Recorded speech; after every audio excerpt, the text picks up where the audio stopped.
মিনিটে আপনাদের যে রূপসী বাংলা এক্সপ্রেসটা 2 নম্বর প্ল্যাটফর্মে আসে এবং আমার ওখানে প্ল্যাটফর্মে যেমন প্রতিদিনের মতো ডিপ্লয় থাকে অফিসার স্টাফরা ছিলেন। তো আপনার জাস্ট আমাদের দেখবেন অ্যাসিস্ট্যান্ট বুথটার সামনে একজন যে ভদ্রমহিলাকে আমরা সেভ করেছি, ওনার নাম হচ্ছে সাবানী সিনহা। ওনারা এসেছিলেন ওনার হাজব্যান্ডের সঙ্গে আপনার পাত্রসাহের থেকে বাঁকুড়াতে। আর এখান থেকে ওনাদের একটা কনফিউশন ছিল যে ওনাদের টিকিটটা ছিল নর্মাল ট্রেনের, মানে জেনারেল টিকিট, কিন্তু পুরুলিয়াতে রূপসী বাংলা ওই ট্রেনটাতে ওঠা যাবে কিনা এটা নিয়েও একটু কনফিউশন ছিল। তো কনফিউশনে ট্রেনটা আসার আগে ওনারা দাঁড়িয়েছিলেন, কিন্তু যখনই ট্রেনটা ছাড়ে তখন উনি উঠতে যান। তো যখন উঠতে যান উনি স্লিপ করেন, স্লিপ করে আমাদের ট্রেন আর প্ল্যাটফর্মের গ্যাপটাতে ঢুকে যাচ্ছিলেন রানিং ট্রেনে। তখন আমার শিফট অফিসার মনীশ কুমার সাহেব আর আমাদের লেডি কনস্টেবল গায়ত্রী বিশ্বাস পাশেই দাঁড়িয়েছিলেন। ওরা দেখে এসে ওনারা জয়েন্টলি ওনাকে রেস্কিউ করেন।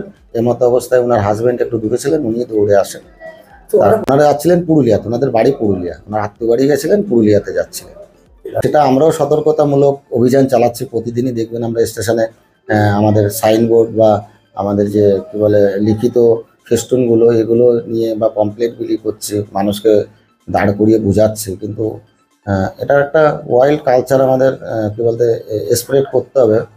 তো সেটার জন্য আপনাদের সহযোগিতা আমার খুব দরকার এবং আপনাদের মাধ্যমে আমি সমস্ত প্যাসেঞ্জারদের এটাই বলবো, রিকোয়েস্ট করব যে ওনারা যেন রানিং ট্রেনে না ওঠেন, কারণ জীবনের থেকে সময়ের মূল্য কখনোই বেশি হতে পারে না।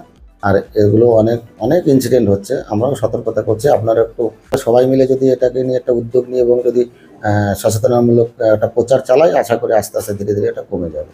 পর্যায়ে ওনাদেরকে আমরা পোস্টে নিয়ে আসি, একটা এসে ওনাদের জল টল দেওয়ার যেগুলো ঠান্ডা জায়গায় বসে, বা ওনাদের আমরা অফারও করি মেডিকেল ট্রিটমেন্টের জন্য, ফার্স্ট এডের জন্য।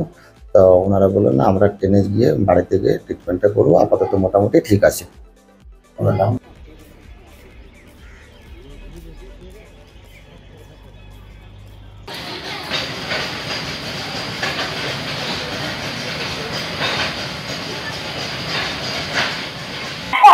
সূচনা হয়েছে 1 নম্বর প্ল্যাটফর্মে আসবে।